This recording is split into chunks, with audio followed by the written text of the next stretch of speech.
We're going to talk a little bit about the new hero talents that have been dropped, but before we do, let's go over a brief interview of what's going on in and out the worlds of Warcraft. March 15th Blizzard News update. Hearthstone 10th anniversary. The event has been a success. It's been fun. I've been enjoying it. You know, any open world content that brings the servers together, makes them feel alive again, is fun for me. It's been extended until March 22nd, so you still have time to get in there, get those things done, and of course log into Hearthstone to get that fiery steed. 10.2.6 content updates are hitting, but not until your local resets. So for me here in the Americas, we get it on Tuesday. If you're in the European nations, you're going to have to wait until Wednesday, unfortunately. So all that secrecy about 10.2.6 has been absolutely for nothing if you live in Europe, because you're going to see every American streaming what's going on in that patch. We still have no idea what it's about. Only thing we know is there's pirate flags, so could be interesting. Hotfixes coming in for a lot of classes this week as well. It's going to be an 8-hour maintenance window. And maybe these hotfixes have something to do with it. I'll link this. There are a lot of adjustments being made to a lot of classes. Your class is most likely being affected, so you might want to check this out. I'll link this in the chat, and I'll also link it in the YouTube video down below if you want to check out what's happening to your class. Are you getting nerfed? Are you getting buffed? Who knows? Let's move on. Here it is, the big news of the week. 12 new hero talent trees have been dropped. And they're interesting, to say the least. The classes that got new hero talents are Death Knights, Demon Hunters. We got Druids, Evokers, Hunters, Mages, Monks, Warlocks, and Warriors. Let's check these out. Now we're going to look at the what is it called? Blizzard calls them the Keystone and the, I don't know, Flagstone. Who cares? The top and the bottom ones are really the ones that matter. The rest are a lot of statistical bumps back and forth based on whatever. So your big spells are going to come from your capstone. That's what I remember. The capstone and the keystone or whatever. So let's see what this one is. Rider of the Apocalypse. This one kind of looks cool. I'm a Death Knight, so I'm interested in this. I do play Blood, so that means I probably won't be able to pick this one, but let's see what it's about anyways. Spending Runes has a chance to call forth the aid of the Horseman for 10 seconds. So you get all 4 Horsemen to call forth the aid of a Horseman. So one of these 4 will be summoned for you if you trigger this. So first off, Morgraine casts Death and Decay at his location that follows his position. Oh, it follows him. It's a moving Death and Decay. That's an interesting one for Mythic Plus, probably. Whitemane casts Undeath on your target, dealing Shadow Frost damage per stack every 3 seconds for 24 seconds. Each time Undeath deals damage, it gains a stack that cannot be refreshed. Okay, so that's probably better for single target, whereas I wonder if you could pick which one comes out, or is this random? Because Whitemane's single target and Morgraine's more like a multi-target. Trollblade, he casts Chains of the Ice on the target, slowing their movement speed by 70% and increasing the damage they take by 5%. Okay, so that's an interesting one. Maybe that's PvP. So far we got multi-target, single target, and then PvP. And then Nazgrim, while Nazgrim is active, you gain Apocalyptic Consequence, increasing your strength by 5%. That's just a decent buff. That's weird. I'm not gonna lie, this one's kind of weird, because if you're not picking which one comes out, which I have no indication whether or not you're going to, one is meant for PvP, one is more AoE, and one is more single target. That's very obvious, whereas Nazgrim is more just a buff across the board of 5% strength. That's gonna be weird. Apocalypse Now is the bottom one here. Army of the Dead, Frostwind's Fury, calls upon all 4 horsemen to aid you for 20 seconds. Okay, that's better. If you're gonna get all 4 horsemen, then it doesn't matter which one you're getting all of them. This is pretty cool aesthetically, probably. If you're going to, be summoning a bunch of shit as an unholy Death Knight, this adds to your army of badassness. So this is kind of cool aesthetically. I like the lore behind it. But in terms of the first one, if you have to pick between them, unless you have Apocalypse Now queuing every single time, that'll be an interesting one, to say the least, for your rotation and everything, if it's just randomized. Deathbringer is the other one for Death Knights. This one will be able to be selected by Blood or Frost. Let's see what this one's about. We have Reaper's Mark. Viciously slice into the soul of your enemy, dealing Shadow Frost damage and applying Reaper's Mark. Each time you deal Shadow or Frost damage, add a stack of Reaper's Mark. After 12 seconds or reaching 40 stacks, the mark explodes, dealing damage per stack. Okay, so this is just like a stacking dot that will eventually explode. Reaper's Mark travels at an unmarked enemy nearby if the target dies or explodes below 35% health and there was no enemies to travel to. This explosion cannot occur again for a target on a same target for 3 minutes. Okay. So if the target dies before it goes out but they're low health, it'll travel to the next one. Okay, it's a dot explosion. That's not bad. Exterminate. After Reaper's Mark explodes, your Morrowind and Obliterate costs no runes. Oh shit, and you summon 2 scythes to strike your enemies. Oh my god, 2 scythes. But if you pop Rune Weapon at the same time, would that mean 4 scythes? That could be a crazy stack. You could just really burst there. After Reaper's, if this thing goes off, if Reaper's Mark goes off and you pop Rune Weapon at the same time, and your shit is costing no runes, and you've got four of these scythes going off, you could pop off really hard. That would be a crazy damage window. Imagine it lines up really well with like some kind of, with a lust or something. That'd be crazy. The first scythe strikes your target for physical damage and has a 50% chance to apply Reaper's Mark again. The second scythe strikes all enemies around your target with Shadow Frost damage. Okay, so it's AoE and single target based with this Exterminate. I mean, there's going to be some RNG involved if this thing is just stacking, right? Because you got to let the stacks build and then they're going to pop. How you affect the stacks and what they're going to be doing, there's probably going to be some RNG involved in when this pops, if it pops at the perfect time. But what I can say, this is going to open up a massive DPS window for you, especially if you can line up some of your cooldowns with it. The no rune, things costing no runes for that split second, that's going to be pretty crazy. Morrowinds and Obliterate's just going out the window. Yeah, so I mean, basically, for you're going to be using Morrowind if you have a AoE moment, and you're going to be obliterating the shit out of your single target. So that's a pretty cool one. Very interesting. Again, this one's for Blood and Frost, opening up a big DPS window. Okay, moving on to Demon Hunter. Demon Hunter gets the Aldraki Reaver. Here, the Aldraki Reaver. Now, Demon Hunter is the one really where it doesn't matter which spec you pick, you're going to be able to pick between these two because you guys only have 2 specs. So you'll be able to pick this one if you want it. You have Art of the Glaive. Consuming 3 Havoc / 20 Vengeance Soul Fragments allows you to cast Reaver's Glaive. Reaver's Glaive. Throw a glaive enhanced with the essence of consumed souls at your target, dealing physical damage and reckoning to 2 additional targets for additional damage. Begins a well-practiced pattern of glaives, enhancing your next Chaos Strike and Blade Dance / Fracture, Shear, and Soul Cleave. Okay, so you're throwing your glaives around and this shit's ricocheting off of you. This is kind of like the Paladin Hammer. Is that what's going on here, but for Demon Hunters? Chaos Strike, Shear, and Fracture applies Reaver's Mark, which causes the target to take 15% increased damage for 5 seconds. Blade Dance and Soul Cleave deal 3 additional glaive slashes to nearby targets for additional damage. That's a crazy AoE there. This is another great Mythic Plus edition for Demon Hunters. Demon Hunters are just Mythic Plus machines at this point.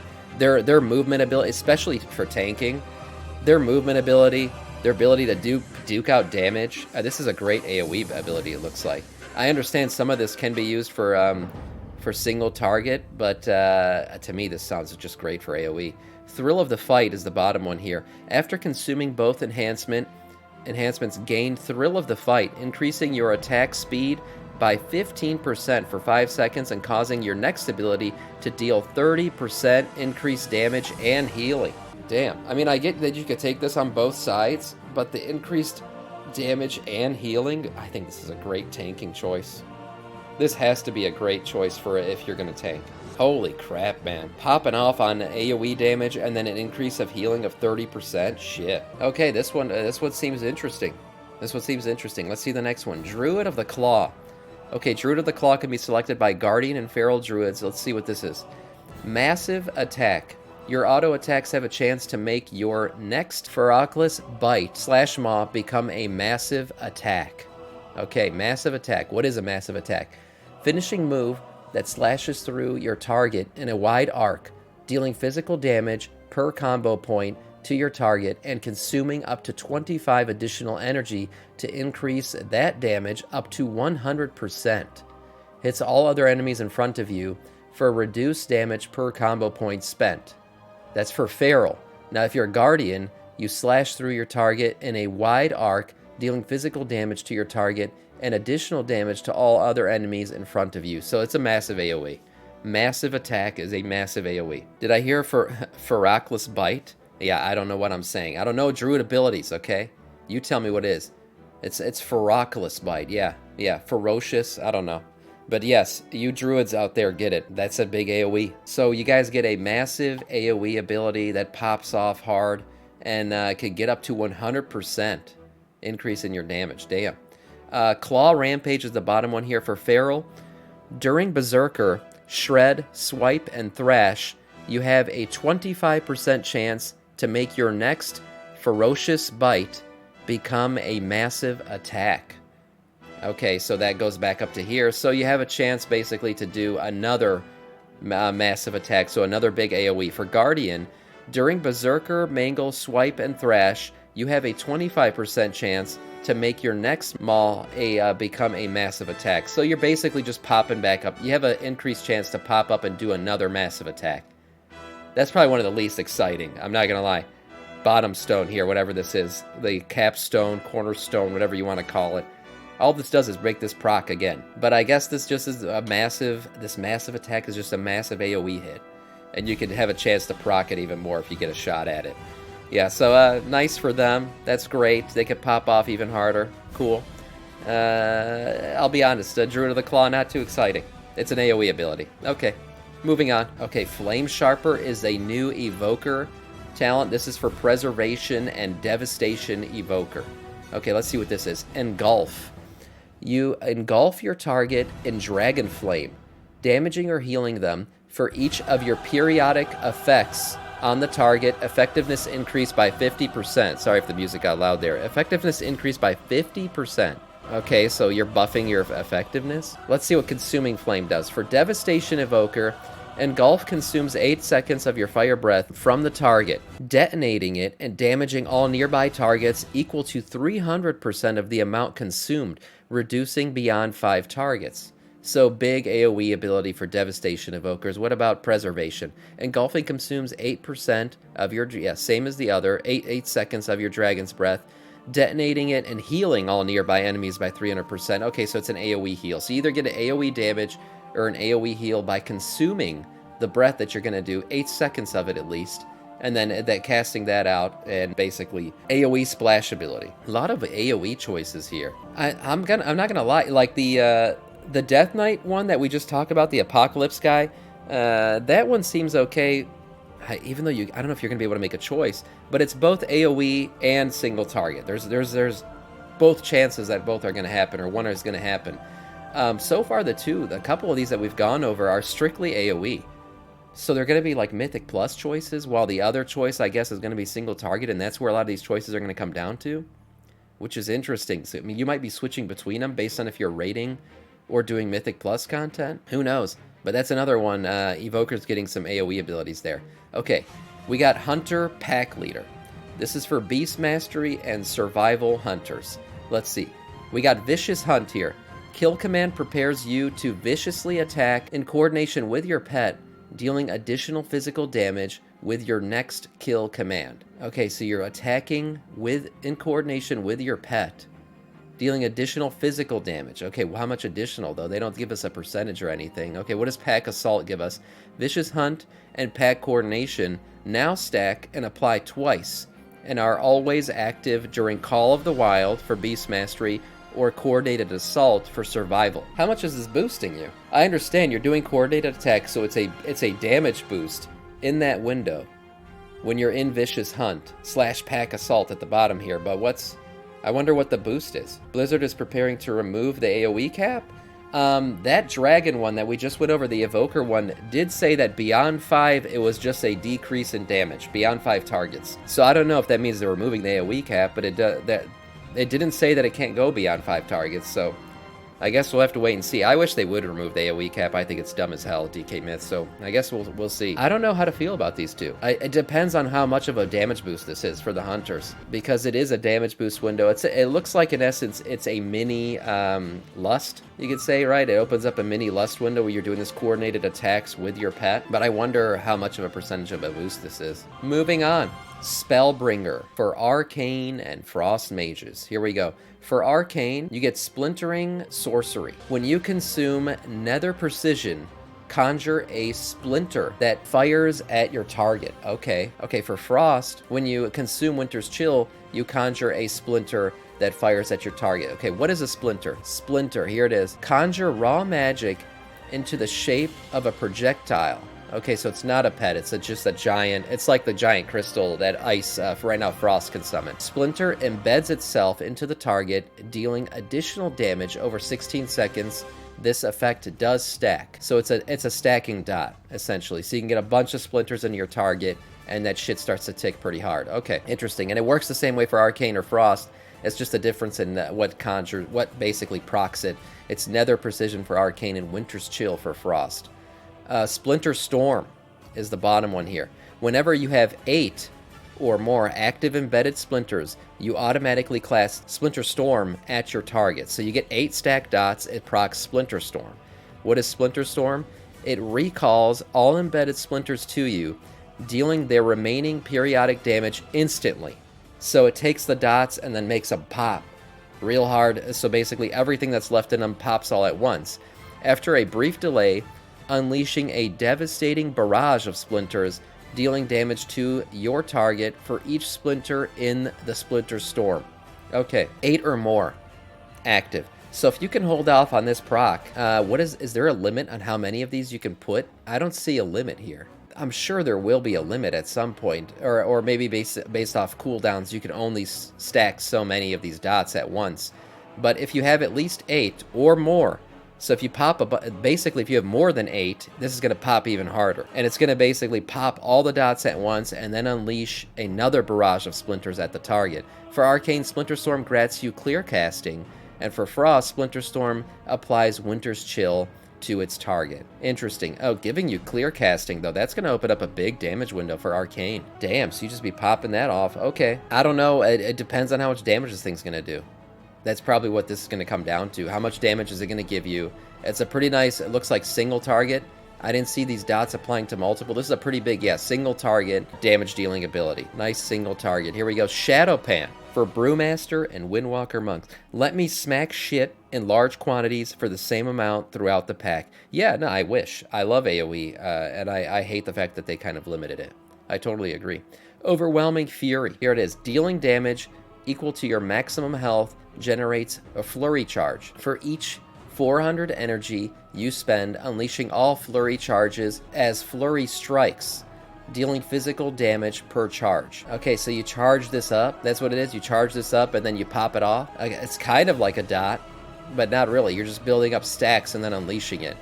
Okay, Wisdom of the Wall. Every 10 flurry strikes becomes infused with Wisdom of the Wall for 20 seconds. Wisdom of the Wall. Your critical strikes deal an additional 30% damage. Your mastery effects increase by 25%. Versatility now also increases your dodge and critical strike by 25% of its effect. And Flurry Strike now deals additional shadow damage to all uncontrolled enemies within 6 yards. I'm not going to lie, I don't like this. Because there's a lot of critical strike involved, so there's a lot of RNG pop off here. So if you're critting a lot, this is going to pop really hard. And if you're not, if your RNG is shit, then you're just not going to pop off that hard here. Interesting one. Again, this is for Brewmaster and Windwalker Monk. It's okay. It's good. It's a lot of statistical stuff. So it also depends on how much mastery you've got, versatility you've got, and critical strike. If you're stacked on these percentage-wise, this is more likely to pop up, but there's still RNG here. I wonder why they made these choices. But there it is, Shadow Pan. Moving on. Conduit of the Celestials. We got Mistweaver / Windwalker Monk being able to use these. Celestial Conduit. The August Celestials empower you, causing you to radiate nature damage onto enemies and all healing onto 5 injured allies within 20 yards over 4 seconds, split evenly among them. Healing and damage increased by 6% per enemy stack up to 30%. You may move while channeling, but casting other healing and damaging spells cancels this effect. Okay, so this is a nice mobile ability here for monks. Popping off some AoE damage / healing. That's not bad. This will be really nice probably for Mythic Plus.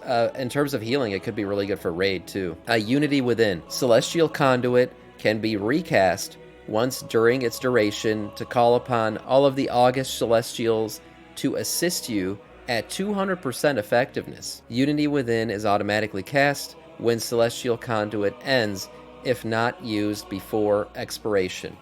Okay, so you can force this to be cast, or you can just let it cast automatically at the end. This is an interesting one. Like I said, if you're doing if you're a Windwalker monk, this would be nice for Mythic Plus. If you're a Mistweaver monk, this could also be used for raiding because it's got a lot of pop heals that could heal an entire raid, or at least 5 targets, I believe. What did it say here? Yeah, 5 injured. Yeah, so 5 targets within 20 yards. So you're gonna have some range to it. But not bad. Also mobily cast, so that's pretty cool. Not a bad one. Conduit of the Celestials. Interesting. Like I said, based on if you're going damage or healing, Windwalker or Mistweaver, this could be better or worse for Raid or Mythic Plus. Here we go. Farseer. This one is Shaman.